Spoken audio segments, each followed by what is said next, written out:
Il est tout à fait essentiel de faire un prélèvement qui soit le plus parfait possible en PCR pour avoir un diagnostic de certitude d'atteinte ou non du coronavirus. Pour cela, la technique est très simple. Il faut simplement connaître un tout petit peu l'anatomie des fosses nasales pour pouvoir faire passer les couvillons de la meilleure manière possible, sans douleur et avec le plus d'efficacité possible. Le petit film qu'on va vous montrer est exactement dirigé en ce sens. Pour faire le prélèvement, il est essentiel d'être perpendiculaire à la face lorsque vous entrez dans le nez.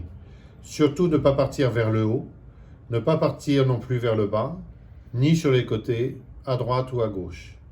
Donc on entre rigoureusement perpendiculaire parce que les fosses nasales, en fait, sont exactement dans ce sens. Et à cette condition, vous n'aurez aucun problème en restant strictement perpendiculaire pour aller jusqu'au cavum afin de faire le prélèvement dans les meilleures conditions parce que c'est au niveau du cavum où les choses doivent être prélevées.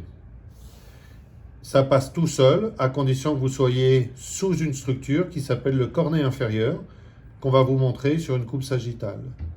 Voici maintenant sur une coupe anatomique sagittale. On entre dans le nez et vous voyez, sans effort, vous allez le long des fosses nasales et tac, vous butez derrière. Vous ne pouvez pas aller plus loin, il n'y a aucun risque à ce niveau-là. Voilà, je retire en fait après l'ensemble et vous voyez qu'on reste aussi strictement perpendiculaire à l'entrée de la fosse nasale ici. Il n'y a aucun risque dans cette direction, mais il faut absolument rester perpendiculaire. Si vous avez l'air le haut, dans ce cas-là, vous heurtez les cellules de l'ethmoïde. Si jamais vous allez trop vers le bas, vous allez avoir du mal à avancer. Et sur le côté, vous allez être bloqué soit par la cloison, soit par les parois de l'autre côté. Le secret de ce prélèvement, c'est de n'avoir aucune résistance.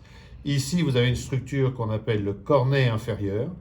C'est quelque chose qui est mou. Il n'y a pas de risque à le toucher ou à le blesser un petit peu. Mais simplement, ça fait mal. Et si jamais vous entrez au-dessus en fait, de la fosse nasale et un peu haut, vous allez aller dans cette structure qui va être douloureuse et le patient va le signaler tout de suite. Si vous allez trop vers le haut et que vous poussez, c'est pareil, vous allez arriver sur des structures muqueuses qui vont être douloureuses et vers le bas, vous n'allez pas pouvoir parce que vous avez une paroi qui est très dure, qui est le plancher des fosses nasales à ce niveau-là.